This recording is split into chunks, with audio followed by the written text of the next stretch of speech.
YouTube. Okay, here we are back. Another new week, another new video.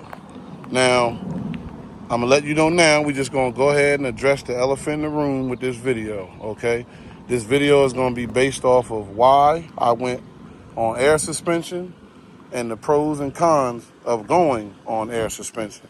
Now, I know, you static guys are not into air suspension. You can't stand it. It's like, you're supposed to drive it how you park it. I get it. But there are reasons why I went on air. Don't kill me in the comments. And the reason why I like it, okay? So if you're a diehard static guy and, you like the tilty wheels, this probably ain't going to be the video for you.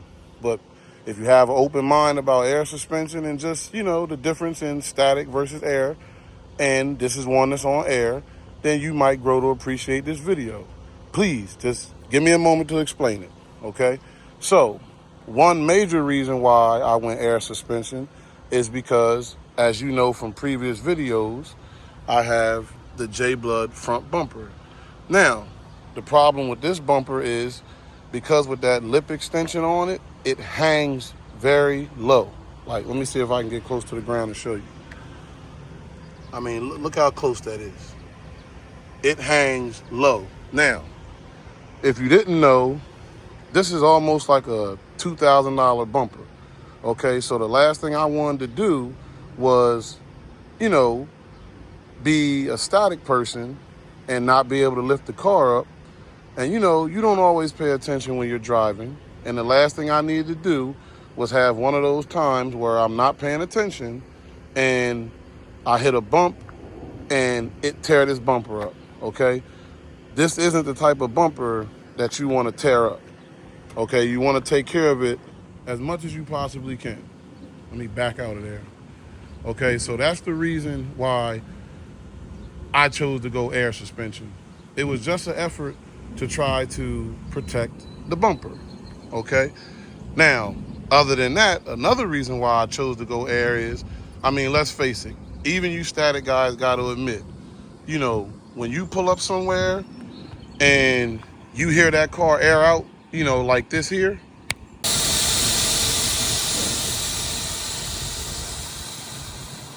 it's no denying that can't be beat. Like, that sound is incredible. It's always an eye catcher. It's always a game changer. I don't care where you pull up, whether it's a meet, a show, whatever, what have you. Once they hear that sound and they realize you're on air, you're going to change the game, okay? Now, I'm not going to lie to you. The EK is a little bit different and a little bit of a pain to put on air, okay? Reason why is, when you come to the front, you really have to shave down your spindles a lot. And I mean a whole lot to clear that bag. Now, maybe that's just an issue that Airlift Performance has. I can't tell you about any other, companies, because Airlift Performance is what I have. But I know when it comes to Airlift Performance, you have to shave that spindle a decent amount and then sand it down and smooth it down, because you don't want it to rub the bag and burn through the bag or something like that. Because then, once you start rubbing the bag and showing use and stuff like that, eventually it's going to pop and you're going to be in a bad situation wherever you at, okay? And the last thing you want to do is be miles away from home at a show or a meet and you burn through a bag, because now you're going to be in trouble, okay? Now, if you go with the 3P performance setup, like I got, now I don't have the 3S. You can do the 3S setup, and it comes with the height sensors and things like that, okay? I didn't feel like I needed that, so I just went with the 3P. Now, with the 3P setup, you don't get the height sensors, but that's okay. You still get, this, the simple things that you need. But something else that you get with the 3P and the 3S is, you get the nice remote controller, okay? And it really is a nice setup. When it's on, you get a full display, show you the air in each bag. You can control just the front, just the back, the two on one side, the two on the other side, and stuff like that. It gives you complete full control of the whole system, okay? I am a big fan of the Airlift Performance, company and the way they set their things up. Now, I'm not going to lie to you. Their sleeve bag situation could be a little bit better, but overall, it's not bad. You can still, adjust like the comfort and stuff like that. It's just, the whole sleeve bag system, it's not the best, okay? Now, pros are, like we said, the attention you get when you air out. Not to mention, I don't know, just being on air and just having that ability to raise and lower the car whenever you feel like, I just love it. Now, along with anything, there's gonna be cons, okay?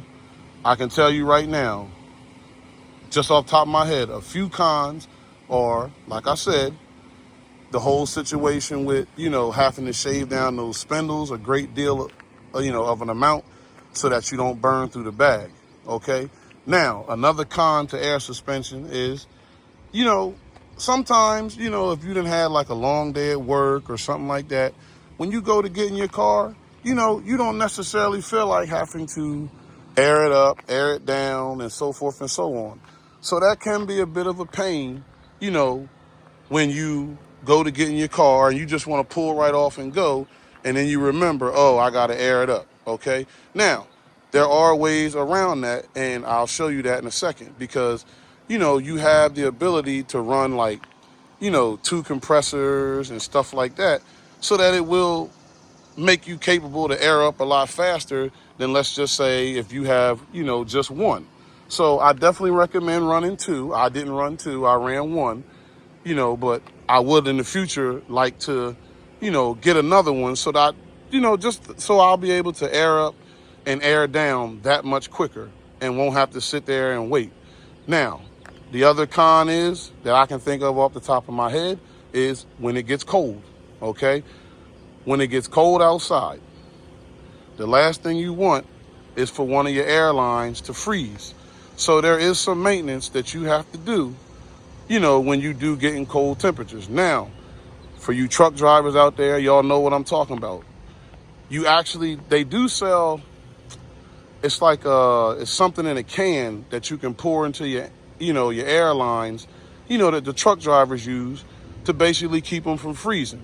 Now, I've never done that personally, but I have heard tell of people that did it and they said it worked. Now, me personally, give me a second. Let me turn this camera and get, set up in the back and show you, what I show you what I have going on in the rear. And I'll show you firsthand the other con that I have to this air suspension, strictly for, only when it gets cold outside. Now, let me go ahead and open this up for you. And as you can see, we ran a little decorative wrap on the tank. Nothing crazy, but, this is going to be another con that I have to air suspension, only when it gets cold though, okay?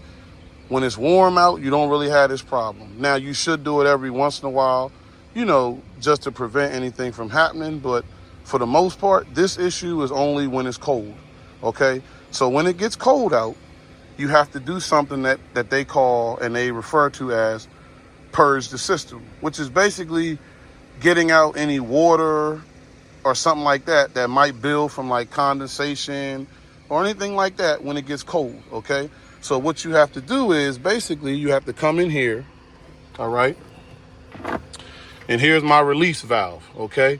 Now, when you pull this valve, it's gonna release the water, the air, and anything else, that you might have going on in your lines. Now, the colder it gets, the more often you wanna do this, because the last thing you wanna do is, like I said, have issues with like a frozen line or something like that.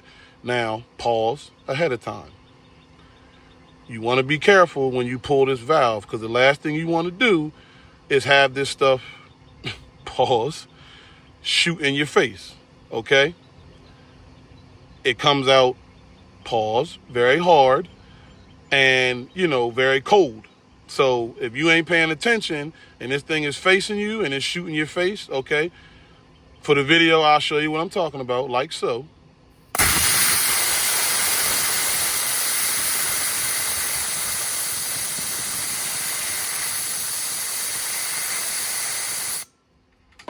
okay? That could surprise you and give you, pause, have you in a very wet situation, okay? So now, from this point on, I would cut the car on, and basically, you would hear the system resetting itself and filling back up with air so that, it can replace the air that you released out of it from purging the system, the way you just did, okay? This is a con because, like I said, when it's cold outside, the last thing you necessarily want to have to deal with and do is be out there messing around with water and freezing water at that comes shooting out of that thing the way it does. You know what I'm saying? But when it's cold outside, that is something that you definitely have to do. If you slip up on your maintenance, you will have a problem with frozen lines, and then you'll have to replace the lines. You might have to replace fittings and this, that, and the third. So as much of a pain as it is, it's something that is necessary to do, okay? Those two things, for me personally, just my opinion, are the only two downsides that I've found to air. Now, they're not that bad, but they can be an inconvenience at times, depending on what I got going on, okay? Other than that, I have no complaints about air suspension. Now, don't get me wrong. I love a nice static build as well, okay? I'm not a big fan of the real bad, like, extreme camber. It's growing on me, okay? But I'm just not there yet. But, again, one that's just a little bit of camber and it's just static and you just get to see it riding low, I ain't gonna lie. I'm a little jealous because, I wish I could ride low like that. But with this bumper and hanging low the way it does, it just doesn't allow me to do it. But I am one that respects all builds. So when I see a nice static build and it's riding low and clean and stuff like that, I'm a huge fan of it, okay? I'm not one of those guys that just because I have a car on bags, everything got to be bagged. No. I can appreciate a good, clean static build as well, okay? So that's going to wrap it up for this video. I just wanted to give y'all something, real quick and give y'all another piece of the car and let you see something else I got going on, okay? Like any other time I tell you, keep it simple, keep it humble, keep it you. I'll see y'all in the next one, okay? If you don't mind, continue to show me love, because like I tell you all the time, I do see it and I do recognize it and I appreciate it, okay? Like, comment, subscribe. Now, see, this is what I'm talking about. Now, say you had an emergency and you just had to purge your tank and you wanted to, pull off without even thinking about it. When I hit this key, watch what happens. Let me cut the air off.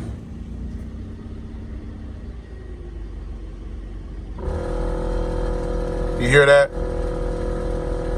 So what that means is immediately it's filling the system back up with air, okay? If you see closely, I'm gonna try to get it. See the PSI raising? Until that gets to a safe level, I can't put no air in the bags or nothing. So you just gotta sit here and wait until that system gets to a certain PSI number before you can even remotely air your car up so you can pull off, okay?